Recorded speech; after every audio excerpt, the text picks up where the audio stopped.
Test subject is 59-year-old Thomas Clark, a full-time employee at Playtime Co. since 1955. 6 months ago, he was diagnosed with terminal lung cancer.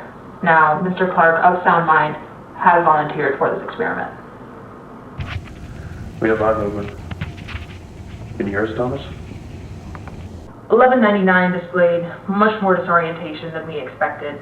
Subsequent mental testing metrics were also cut practically in half. It's just conjecture on my part, but I don't believe he knows where he is or what's happened to him. To make matters worse, the other experiments could tell 1199 was different.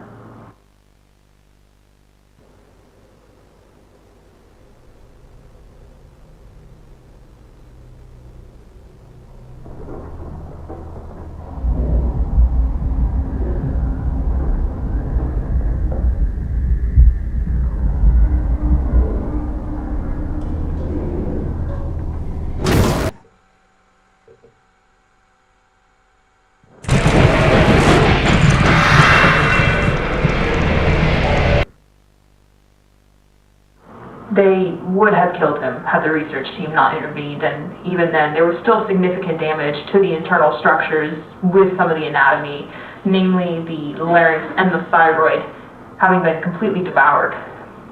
It took 12 hours in surgery to stabilize 1199.